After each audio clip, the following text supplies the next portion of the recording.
بسم اللہ الرحمن الرحیم۔ ابن ابی الدنیا رحمہ اللہ نے رسول کریم صلی اللہ علیہ وسلم کی ایک حدیث نقل کی ہے، جس کا مفہوم یہ ہے کہ مسلمان کے ساتھ اللہ تبارک و تعالیٰ کا جو معاملہ ہوتا ہے بڑا تعجب خیز ہوتا ہے، کیونکہ اللہ تبارک و تعالیٰ جو فیصلہ کرتے ہیں اس فیصلے کے اوپر مسلمان راضی ہو جاتا ہے۔ اس کا مطلب اس پر کوئی مصیبت، کوئی برائی، کوئی پریشانی، کوئی تکلیف آتی ہے تو وہ اللہ کے فیصلہ سمجھ کر اس کو برداشت کر لیتا ہے۔ پھر آخر میں اللہ کے نبی نے فرمایا کہ ایسا تعجب خیز معاملہ یہ صرف مومن کے ساتھ ہے اور کسی کے ساتھ نہیں۔ اللہ تعالیٰ اپنے بندوں کو آزماتے ہیں، اور آزمائش اللہ ان بندوں پر ڈالتے ہیں جن سے اللہ خود محبت کرتے ہیں۔ اور ایک حدیث میں ہے جن کو اللہ تعالیٰ ایک جنت کے خاص مقام پر پہنچانا چاہتے ہیں ان کو آزمائش میں ڈال دیتے ہیں۔ قرآن میں سورہ بقرہ میں ہے کہ ہم تمہاری آزمائش کرتے ہیں، اس میں مختلف صورتیں، کبھی انسان پر خوف طاری کر دیا جاتا ہے، کورونا کا خوف ہے آج، حقیقت ہو نہ ہو مگر دل میں ایک ڈر موجود ہے، اس بیماری کی حقیقت ہو نہ ہو مگر خوف ضرور موجود ہے۔ کبھی دشمن کا خوف ہے، کبھی کس کا خوف ہے، کبھی کس کا خوف ہے، کبھی بھوک سے اللہ آزما دیتا ہے، بھوک ڈال دے، گھر میں کچھ نہیں، جیب میں کچھ نہیں، نوکری نہیں مل رہی، ملازمت نہیں مل رہی، کبھی دیا ہوا مال اللہ چھین لیتا ہے۔ کاشتکار زمین میں دانہ ڈالنے کے بعد مطمئن بیٹھا ہے فصل ہوگی، نہیں ہو رہی، ملازم مہینے کے اختتام پر تنخواہ لے کے گھر پہ آ رہا ہے، راستے میں لٹ جاتا ہے، کبھی گھر میں رکھا ہوا محفوظ مال وہ چلا جاتا ہے، کیا ہوا پتہ نہیں کون سی طاقتیں لے گئی، تعویذ دے دو۔ یہ اللہ کی آزمائش ہے، اور کبھی اللہ جان میں آزماتا ہے، دنیا سے لے جاتا ہے، موت دے دیتا ہے، مصیبتیں آ جاتی ہیں، بیماریاں آ جاتی ہیں، ایسی ایسی چیزیں رونما ہو جاتی ہیں انسان کی جان میں، انسان سوچ بھی نہیں سکتا۔ ابھی میں نے ایک بات کہی کہ پروردگار اپنے بندوں کو آزماتے ہیں، تو کیوں آزماتے ہیں؟ اللہ کو ان سے محبت ہے اس لیے آزماتے ہیں۔ دنیا میں انسانوں میں سب سے بڑا رتبہ نبیوں کا ہے، اور اللہ سب سے زیادہ مصیبتیں نبیوں پر ڈالتے تھے، سب سے بڑی مصیبتیں نبیوں پر ڈالتے تھے۔ آدم علیہ السلام جنت سے زمین پر نکال دیے گئے، نوح علیہ السلام آنکھوں کے سامنے بیٹا پانی میں غرق ہو رہا ہے، آنکھوں کے سامنے، بچانے کے لیے ہاتھ آگے نہیں بڑھا سکتے، اگر نوح علیہ السلام ہاتھ آگے بڑھا دیتے آپ خود بھی اس طوفان کا شکار ہو جاتے۔ آنکھوں کے سامنے بچہ جا رہا ہے، پانی میں ڈوب رہا ہے۔ ابراہیم علیہ السلام خود کو آگ میں ڈال دیا گیا، یعقوب علیہ السلام بچپن میں خوبصورت سا بچہ جدا کر دیا گیا۔ حضور اکرم صلی اللہ علیہ وسلم آپ کی نرینہ اولاد جن کو ہم بچے کہتے ہیں، بیٹے، دنیا میں زندہ ہی نہیں رہے۔ جب آپ کا آخری صاحبزادہ حضرت ابراہیم چھوٹی سی عمر کے تھے، پتہ چلا بیمار ہیں، حضرت سلمان کا ہاتھ پکڑا، چلو میرے ساتھ، لے گئے، بچے کو اٹھا کے گود میں رکھا۔ حضرت سلمان کہتے ہیں میں نے نبی کی آنکھوں کو دیکھا، آنسو بہ رہے ہیں، میں نے کہا رسول اللہ آپ بھی روتے ہیں، آپ تو رونے سے منع کرنے والے، آپ بھی روتے ہیں، کہا آپ تو رونے سے منع کرنے والے، کہا وہ رونا اور ہے، یہ غم کے آنسو ہیں جو آنکھیں بہا رہی، یہ غم کے آنسو ہیں ایک حدیث مجھے یاد آ رہی، ابن ابی دنیا رحمہ اللہ نے نقل کی، بڑی شاندار حدیث ہے. فرمایا انسان جب اس کے دل کے اندر غم بھر جاتا ہے تو وہ، میں اپنے الفاظ میں سنا رہا ہوں، ترجمہ نہیں کر رہا، اس دل کا غم اللہ آنکھوں کے آنسوں سے نکال دیتے. فرمایا اس پر تمہاری پکڑ نہیں ہے، پکڑ تمہاری اس پر ہوگی کہ آنکھیں بھی بہہ رہی ہیں، رو بھی رہے ہو، اور زبان سے الٹی سیدھی باتیں بھی کرتے ہو. ہائے بچے کے ابا، ہائے بچے کی اماں، ہائے بچے کے لیے کرنے والے، ہائے یہ وہ فلانا ڈبا. اس پر پکڑ ہے، رونے پر پکڑ نہیں ہے. عرض یہ کر رہا تھا، اللہ تعالیٰ نبیوں کو سب سے زیادہ آزمایا، پھر اس کے بعد جو جس لوگوں کا مقام ہے ان کو، پھر ان کو، پھر ان کو. جس کو آزماتے ہیں اللہ کو اس سے محبت ہوتی ہے، اور آزمائش اس لیے آتی ہے کہ اس انسان کے اندر ایک بہت بڑی خوبی پیدا کر دیں. اور وہ خوبی کیا ہے؟ صبر. صبر. قرآن و حدیث میں ہے نا کہ صابر آدمی جنتی ہے، صابر آدمی جنتی ہے. اس میں خوبی پیدا کرنا چاہتے ہیں کہ کوئی مصیبت، کوئی پریشانی، کوئی تکلیف کسی بھی طرح کی آئے، یہ اس پر صبر کرے، یہ خوبی پیدا ہو، میں اس کو جنت میں داخل کروں. کیوں آزماتے ہیں؟ موت تو سب کو آنی ہے. کون سا انسان ہے جو ہمیشہ دنیا میں رہے گا؟ کوئی نہیں رہے گا. لیکن اس موت کے بعد میرے کرتوت کے اوپر مجھے سزا ملنی ہے یا انعام ملنا ہے، یہ مجھے نہیں پتا، یہ مجھے نہیں معلوم. یہ آنکھ بند ہونے کے بعد پتہ چلتا ہے. جس انسان پر دنیا میں مصیبتیں آتی ہیں وہ صبر کر لیتا ہے، یہ موت کی بات کی جو پریشانیاں، تکلیفیں، مصیبتیں ہیں، اللہ اس سے محفوظ کرتا ہے. کیوں مصیبت آتی ہے؟ اللہ دنیا میں مصیبت ڈال کے انسان کے گناہ کو ختم کرتا ہے، پھر دنیا سے لے کے جاتا ہے. کیوں مصیبت آتی ہے؟ اس لیے مصیبت آتی ہے کہ انسان کو یہ پتہ چل جائے کہ دنیا میں جو کچھ ہو رہا ہے اس کے اوپر کرنے والی ذات موجود ہے. میں جو چاہتا ہوں وہ نہیں ہوتا، وہ ذات جو چاہتی ہے وہ ہوتی ہے. قرآن میں اس کو کیسے سمجھایا؟ جس کو تم اچھا سمجھتے ہو، یہ مجھے مل جائے، یہ حاصل ہو جائے، میں لے لوں، یہ میرے لیے بہت اچھی چیز ہے، تو اللہ قرآن میں فرماتے، سورہ بقرہ میں ہے، تمہیں کیا معلوم جس کو تم اچھا سمجھ رہے ہو اسی میں تمہارے لیے برائی ہو، اور جس کو تم ناپسند سمجھتے ہو اس میں تمہارے لیے اچھائی ہو. یہ اللہ نے چھپا کے رکھا ہے، اللہ نے اس کو ظاہر نہیں رکھا. لوگ کہتے ہیں نا اللہ مجھے بیٹا دیتا، اللہ مجھے بیٹی دیتے، اللہ یہ کرتے. قرآن میں سی مثال ہے، قرآن میں سنیں. عمران کی بیوی جو حضرت عیسیٰ علیہ السلام کی نانی ہے، سورہ آل عمران انہی کے نام پہ 3 پارے کی، حضرت عیسیٰ علیہ السلام کی نانی ہیں. انہوں نے نظر مانی، امید سے تھی، نظر مانی، کہا میرے پیٹ میں جو ہے پروردگار میں اس کو تیرے راہ میں آزاد کروں. پتہ تو نہیں تھا لڑکا ہے لڑکی ہے، نظر مان لی. اب جب پیدائش ہوئی تو وہ بچی تھی. لوگوں کا ذہن یہ تھا کہ لڑکے جو ہوتے ہیں ان کو راہ خدا میں دیا جاتا ہے، مسجد کی خدمت میں لگا دیا، کسی اور چیز کی خدمت میں لگا دیا، یہ ہے محررہ، آزاد. لیکن جب وہ بچی آئی تو وہ پریشان ہونے لگی کہ مجھے تو خدا کے راستے میں آزاد کرنے کی نیت تھی، بچی تو گھر کے زیور ہے، باہر کی زینت تھوڑی ہے، یہ تو گھر کی زینت اور گھر کا زیور ہے، اس کو تو گھر میں رکھا جاتا ہے، اس بچی کو راہ خدا میں کیسے آزاد کروں میں؟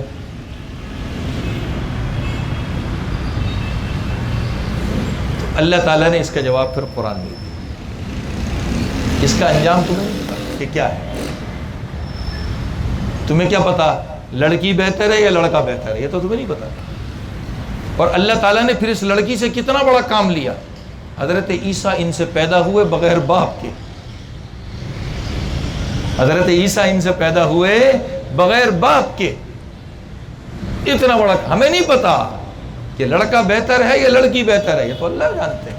تو جسے ہم اچھا سمجھتے ہیں قرآن میں اللہ فرماتے ہو سکتا ہے اس میں تمہارے لیے برائی ہو، اور جسے تم برا سمجھتے ہو اس میں تمہارے لیے اچھائی ہو، تمہیں نہیں پتا۔ اللہ تعالیٰ جب بندے پر آزمائش ڈالتے ہیں، مصیبت لے کے آتے ہیں، پریشانی لے کے آتے ہیں، یہ ظلم نہیں ہے، یہ ظلم نہیں ہے۔ کل میں نے ایک بات کہی تھی، آج ہماری زبانوں پر ایک بات ہے، کون سا میرا گناہ تھا میرے گھر میں مصیبت آ گئی، پریشانی آ گئی، تکلیف آ گئی، اپنے آپ کو بڑا پارسا بتا رہا ہے۔ جو دعویٰ کبھی نبی نے نہیں کیا آج ہم اپنی زبان سے کرتے ہیں، کون سا میرا جرم تھا، کون سا میرا گناہ تھا جس کی وجہ سے یہ مصیبت پریشانی آ گئی۔ بہت بڑی جرت کی بات ہے یہ، بہت بڑی جرت کی بات ہے یہ۔ تو پروردگار عالم جو ہے، جو مصیبت لے کے آ رہے ہیں، یہ انسان پر ظلم نہیں ہے۔ میں قرآن کی آیت پڑھتا ہوں، لا یکلف اللہ نفسا الا وسعها۔ انسان میں جتنے بھی، دنیا میں جتنے بھی انسان ہیں، ان کو اللہ برداشت سے زیادہ بوجھ نہیں ڈالتے۔ جتنا برداشت کر سکتے ہیں اتنا بوجھ ڈالتے ہیں، جتنی تھیلی میں گنجائش ہے اتنا ہی بھرا جاتا ہے۔ اس کا مطلب ہے جس انسان پر مصیبت آئی ہے اس انسان میں اللہ نے مصیبت برداشت کرنے کی صلاحیت پہلے رکھی ہے، مصیبت بعد میں دی ہے۔ قرآن تو غلط نہیں بول سکتا نا، اللہ نے اس کو مصیبت برداشت کرنے کی صلاحیت پہلے دی ہے، مصیبت بعد میں دی ہے، تو اب رونا کس بات کا؟ جس اللہ نے صلاحیت رکھی تھی مصیبت برداشت کرنے کی، اسی اللہ نے مصیبت کو ڈال دیا ہے، وہی اللہ مصیبت پر انشاءاللہ صبر دیں گے۔ ہم نے اللہ سے صبر مانگنا ہے، ہم نے اللہ سے صبر مانگنا ہے۔ جب اللہ سے صبر مانگیں گے، اس مصیبت میں ہمارے لیے کیا خیر کیا بھلائی رکھی ہے ہمیں پتہ نہیں، شاید اسی صبر پر اللہ جنت لے جائے۔ ایک صحابی رسول تھے، انہوں نے اپنے دوستوں سے کہا کہ فلاں ہمارے جاننے والے ہیں، بہت عرصہ ہو گیا ان سے ملاقات نہیں ہوئی ہے، ان سے ملنے جائیں گے، ان سے ملنے جائیں گے۔ ہاں ٹھیک ہے، جائیں گے ملنے کے لیے۔ اب جب ملنے کے لیے جانے کا وقت آیا، اس سے پہلے ان کو پتہ چل گیا کہ جس سے ملنے جا رہے ہیں وہ بیمار ہے۔ بہرحال وہ پہنچ گئے، جب ان کے پاس پہنچے تو کہنے لگے کہ ہم جو آپ کے پاس چل کے آئے ہیں، ایک آپ سے ملاقات کی غرض تھی، ایک آپ کی جو ہے عیادت کرنا تھا، بیمار ہیں، اور ایک آپ کو خوشخبری سنانی تھی۔ تین باتیں کہیں۔ اب جو صاحب بیمار تھے کہنے لگے آپ نے اپنے گھر سے چلتے ہوئے ان تین باتوں کو کیسے جمع کر لیا؟ کہا بھائی آپ سے ملنے کی نیت تو ہم نے کر ہی لی تھی کہ آپ سے ملنے جانا ہے، اور اپنے مسلمان بھائی کی زیارت، اس سے ملاقات، یہ بہت بڑی چیز ہے، بہت ثواب ہے اس کے اوپر، بہت ثواب ہے۔ آج کل ہم چور ہو گئے، ہم ملنے ملانا ہم نے چھوڑ دیا ہے، رشتہ داروں سے چھوڑ دیا ہے، عام مسلمان تو دور کی بات ہے، عام مسلمان تو دور کی بات ہے۔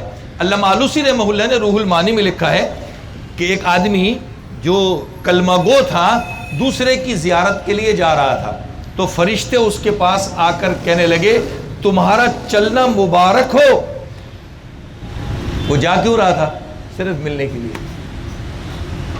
یہ ہم نے چھوڑ دیا آج کل، ہم اپنوں سے، ماں باپ سے نہیں ملتے، ماں باپ سے نہیں ملتے، بھائیوں سے نہیں ملتے، بہنوں سے نہیں ملتے، پرائے سے کیا ملیں گے؟ سب رشتے ناتے ہم نے توڑ دیے۔ تو وہ صحابی ان کی زیارت کے لیے کہا، گھر سے ہم نے نیت تو آپ کی تھی ملنے کی، لیکن ہمیں پتہ چلا کہ آپ بیمار ہیں، تو اس کے ساتھ ہم نے یہ بھی نیت کر لی کہ آپ کی عیادت بھی کر لیں گے۔ اور جب ہم نے آپ کی عیادت کر لی تو نبی کی ایک حدیث مجھے یاد آئی، تو اس کی مبارکباد آپ کو دینی ہے۔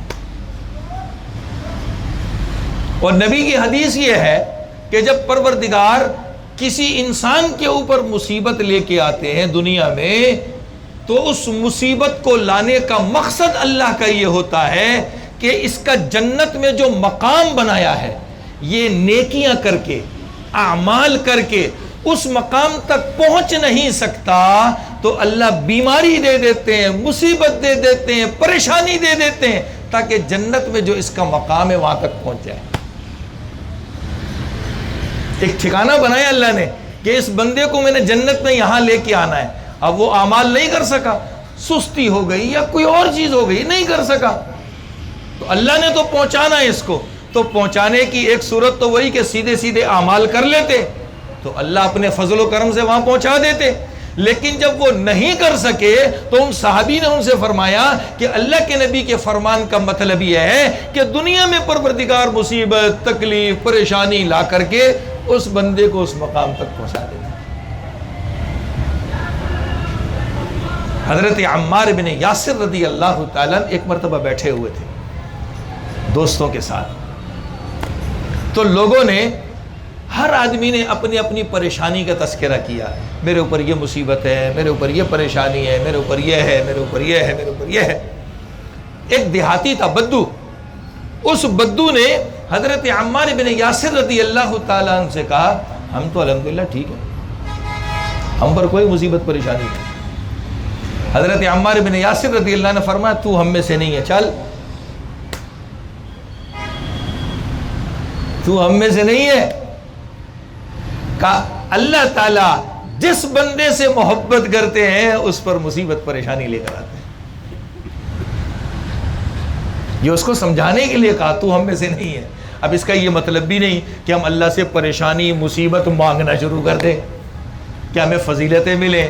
مانگنے والی مصیبت پر یہ اجر نہیں ملتا، جو مصیبت اللہ تعالیٰ خود بخود دے دے اس پر انسان صبر کر لے، اللہ اس پر اجر دیتا ہے۔ یہ نہیں کہ آج ہم نے سن لیا کہ جی مصیبت پہ اجر ملتا ہے، جنت کا مقام ملتا ہے، صبر کرنا آ جاتا ہے، اللہ راضی ہو جاتے ہیں تو اللہ سے دعا کر کے مانگے اللہ مصیبت دے، اللہ پریشانی دے، اللہ نا نا نا نا نا نا، یہ تو ہم برداشت نہیں کر سکتے، یہ تو ہمارا کام بھی نہیں ہے۔ ایک صحابی تھے، بیمار ہو گئے، اللہ کے نبی ان کی عیادت کے لیے آئے۔ حدیث میں آتا ہے بیماری کی وجہ سے ایسے لگتے تھے جیسے پرندے کا چوزا، بیماری کی وجہ سے ایسے کمزور ہو گئے تھے، ایسے معلوم ہوتے تھے جیسے پرندے کا چوزا۔ نبی علیہ السلام آ کر بیٹھے، پوچھا اللہ سے کیا دعا کرتے ہو بیماری میں؟ بیمار کی دعا قبول ہوتی ہے نا، حدیث میں آتا ہے جس بیمار کی عادت کے لیے جائیں تو اس کو دعا کی درخواست کیا کرو، یہ سنت ہے، اس بیمار کی دعا اللہ رد نہیں کرتے۔ چلے آج تک پتہ نہیں تھا، آج تو پتہ چل گیا نا، کبھی بیماری کی عادت کے لیے جائیں تو اس بیمار سے دعا کی درخواست کرنی چاہیے۔ تو اللہ کے نبی نے پوچھا کیا دعا کرتے ہو؟ صحابی نے کہا یا رسول اللہ دعا یہ کرتا ہوں اللہ میری جو آخرت کی سزا تو نے رکھی ہے دنیا میں مجھے ساری دے دے، آخرت میں نہ دینا۔ نبی علیہ السلام نے تعجب میں کہا سبحان اللہ، بڑی جرت کی بات کر رہا ہے، اللہ سے یہ کیوں نہیں مانگتا کہ اے اللہ دنیا ہو یا آخرت ہو بھلائی مجھے دے؟ اللہ سے یہ کیوں نہیں مانگتا دنیا ہو یا آخرت ہو، اے اللہ مجھے کیا دے؟ بھلائی دے۔ قرآن میں ہے نا ربنا آتنا فی الدنیا حسنہ وفی الآخرۃ حسنہ وقنا عذاب النار، یہ دعا پڑھا کرو، بڑی عجیب دعا ہے یہ قرآن کی۔ اللہ نے دنیا کی بھی نعمتیں اس میں رکھی ہیں، آخرت کی بھی نعمتیں رکھی ہیں، ایک ایک لفظ سے 10 نعمتیں ملتی ہیں، 10۔ اس پر میں نے پچھلے سال تفصیلی بیان کیا تھا۔ تو ان صحابی سے اللہ کے نبی نے فرمایا کہ اللہ تعالیٰ سے کیا مانگو؟ دنیا آخرت کی بھلائی مانگو۔ حضرت ابو ایوب انصاری رضی اللہ تعالیٰ بڑے جلیل القدر صحابہ میں سے، بڑے جلیل القدر صحابہ میں سے، انہوں نے حضور اکرم صلی اللہ علیہ وسلم سے بیماریوں پر اللہ تعالیٰ جو اجر و ثواب دیتے ہیں، نیکیاں دیتے ہیں، بھلائیاں دیتے ہیں، سن رکھی تھی، تو اللہ سے دعا کرتے تھے۔ میں ویسے سناتا نہیں لیکن ان کی دعا بڑی شاندار ہے اس لیے سنا رہا ہوں۔ انہوں نے اللہ سے دعا کی، اے اللہ تو مجھے بخار کے اندر مبتلا رکھا کر اور اس کا جو اجر و ثواب ہے وہ مجھے دیا کر، لیکن بخار ایسا نہ ہو کہ میں تیرے احکامات کو ادا کرنے سے پیچھے رہوں۔ کیسی عجیب دعا ہے۔ کیا دعا کرتے تھے؟ اللہ تو میرے کو بخار میں رکھا کر، کیونکہ نبی سے سنا تھا کہ بخار کے اوپر کیا کیا اجر و ثواب ملتا ہے، اللہ تعالیٰ بخار میں کیا کیا انسان کو دیتے ہیں۔ تو کہا اللہ تو مجھے بخار دے، لیکن بخار ایسا بھی نہ ہو جو تیرے احکامات کو پورا کرنے سے مجھے روکنے والے ہوں۔ یہی ابو ایوب انصاری رضی اللہ تعالیٰ عنہ، آج ان کی قبر ترکی کے اندر موجود ہے، وہاں لڑائی میں تھے، اس دعا کے بعد ہر وقت بخار میں رہتے تھے، لیکن بخار آپ کا ایسا نہیں تھا کہ نماز آپ سے چھوٹتی ہو، جہاد آپ سے چھوٹتا ہو اور کوئی معاملہ، نہ نہ نہ نہ، یہی ترکی میں جہاد کی غرض سے آئے تھے اور یہی اللہ کے راستے میں شہید ہو گئے، کہ ہر وقت بخار میں رہتے تھے، اللہ سے اس کا ایسا اجر مانگا۔ اللہ تبارک و تعالی انسان پر جب مصیبت ڈالتا ہے تو اللہ کو پتہ ہے کہ میرے بندے میں اس مصیبت کے برداشت کرنے کی صلاحیت ہے، جب ہی اللہ ڈالتا ہے، اب اس کو برداشت کرنا ہے۔ اور اللہ سے ایک دعا کرنی چاہیے، اللہ صبر دے دے، اللہ صبر دے دے، کیونکہ وقت گزرنے کے ساتھ ساتھ تو صبر خود آ جاتا ہے۔ نبی علیہ الصلوۃ والسلام ایک خاتون کے پاس سے گزرے جو بڑی پریشانی کی عالم میں بیٹھی تھی، تکلیف کی عالم میں بیٹھی تھی۔ صحابہ نے کہا رسول اللہ اس کے بچے کا انتقال ہو گیا ہے۔ صحابہ نے کیا فرمایا؟ اس کے بچے کا انتقال ہو گیا ہے، اس لیے پریشانی میں یہ۔ اب وہ گردن جھکائے بیٹھی ہوگی، نبی علیہ الصلوۃ والسلام نے اس خاتون کے قریب جا کر کہا کہ صبر کرو۔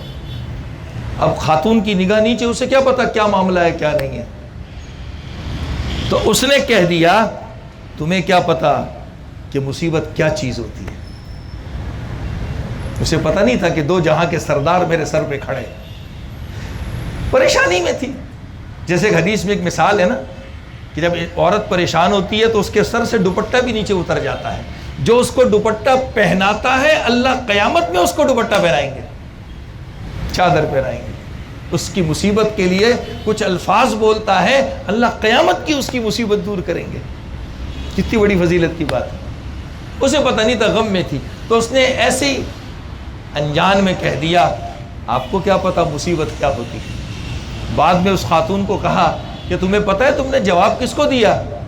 کہا نہیں۔ کہا رسول اللہ صلی اللہ علیہ وسلم تھے۔ وہ پریشان ہو گئی، حضور اکرم صلی اللہ علیہ وسلم کی خدمت میں حاضر ہوئی، فرمایا یا رسول اللہ مجھے معاف کر دیجئے، مجھے پتہ نہیں تھا کہ آپ ہیں۔ تو اللہ کے نبی نے ایک لفظ فرمایا، کہا خاتون سنو، جب مصیبت اترتی ہے نا، جب مصیبت اترتی ہے اس وقت صبر کرنا یہ انسان کو کام دیتا ہے۔ وقت گزرنے کے ساتھ ساتھ تو انسان کے دل کو تسلی مل جاتی ہے۔ مصیبت ٹوٹی ہے اس وقت صبر کرو، جنتی بن جاؤ گے۔ اب اس مصیبت کے اول وقت کے اندر ہم رونا دھونا شروع کر دیں، چیخنا چلانا شروع کر دیں، تو یہ اللہ کو پسند نہیں ہے۔ مصیبت آئے ایک لفظ یاد کر لے، قرآن کا ہے، اللہ اس کو بہت پسند کرتے ہیں۔ کیا؟ جو بھی مصیبت ہو۔ یہاں تک کہ میں ایک مثال دے رہا ہوں، ہماری جیب سے کوئی چابی گر گئی، سوئی گر گئی، کوئی چھوٹی سی ایسی چیز گر گئی، ہمیں تکلیف ہوئی، انا للہ و انا الیہ راجعون۔ یہ بڑے عجیب کلمات ہیں۔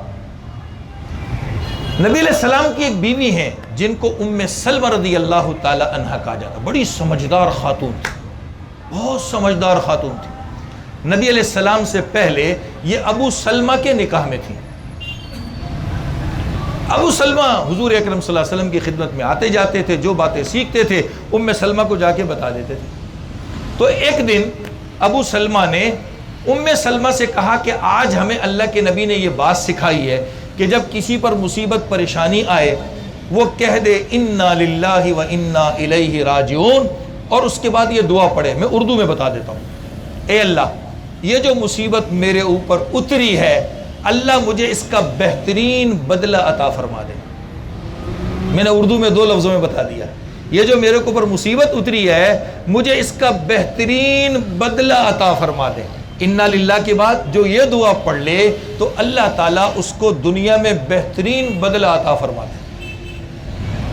بی بی ام سلمہ خود فرماتی ہیں جب میرے شوہر ابو سلمہ کا انتقال ہوا تو مجھے نبی کی یہ حدیث یاد آ گئی، تو میں نے ان کے انتقال پہ پڑھا انا للہ و انا الیہ راجعون، اور پھر یہ دعا کی کہ اے اللہ یہ جو مصیبت میرے اوپر اتری ہے مجھے اس کا بہترین بدلہ عطا فرما دے۔ کہہ رہے میں نے دعا تو پڑھ لی، نبی نے سکھایا تھا، میں نے پڑھ لیا، لیکن میں خود سوچتی تھی کہ میرے شوہر ابو سلمہ اس جیسا شوہر ملے گا مجھے؟ کہا جب میرا نکاح حضور اکرم صلی اللہ علیہ وسلم سے ہوا تب مجھے اس دعا کی پاور سمجھ میں آئی، تب مجھے اس دعا کی پاور سمجھ میں آئی کہ کتنی پیاری دعا نبی نے ہم کو سکھائی ہے۔ جو بھی مصیبت ہو، چھوٹی ہو بڑی ہو، جو بھی مصیبت ہو، ابھی میں نے قرآن کی آیت کے حوالے سے کہا نا کہ اللہ تعالیٰ آزماتے ہیں بھوک سے، خوف سے، مال کم کر کے، جان سے، جان لے لیتے ہیں، جان اللہ لے لیتے ہیں۔ یہ تو اسی کو پتا ہوتا ہے جس کا لخت جگر اللہ اسے لیتے ہیں، اور پھر جب اس کو بچپن میں لے لیں، چھوٹا ہو، جس وقت اس سے بہت محبت کی جاتی ہے، بہت پیارا لگتا ہے، چوما چاٹا جاتا ہے، گود میں اٹھایا جاتا ہے، جب اللہ اس کو چھین لے اور انسان اس پہ صبر کرے تو اللہ کیا دیتے ہم سوچ نہیں سکتے۔ حدیث میں آتا ہے، میں اپنے الفاظ میں سناتا ہوں، یہ روایت ترمذی شریف میں موجود ہے، جب فرشتے کسی انسان کے بچے کی روح قبض کر کے لے جاتے ہیں، اللہ کو تو سب پتہ ہے نا، پھر بھی اللہ فرشتے سے پوچھتے ہیں کہاں سے آ رہے ہو؟ تو وہ کہتے ہیں یا اللہ فلاں بندے کے بچے کی روح قبض کر لی۔ اللہ پتہ کیا کہتے ہیں؟ تم نے اس کے جگر کے ٹکڑے کو لے لیا، ثمرۃ فؤاد، اس کے جگر کے ٹکڑے کو لے لیا؟ کہا ہاں اللہ، اس کی روح قبض کر لی۔ تو اللہ پوچھتے ہیں وہ اس کا رد عمل کیا تھا؟ کہا اللہ وہ تو آپ کو یاد کر رہا تھا، کہہ رہا انا للہ و انا الیہ راجعون۔ کہا اچھا وہ یہ کہہ رہا تھا؟ کہا ہاں یہ کہہ رہا تھا۔ کہا جاؤ جنت میں اس کے لیے گھر بنا دو اور اس گھر کے اوپر لکھ دو بیت الحمد، اللہ کے تعریف کرنے والے کا گھر۔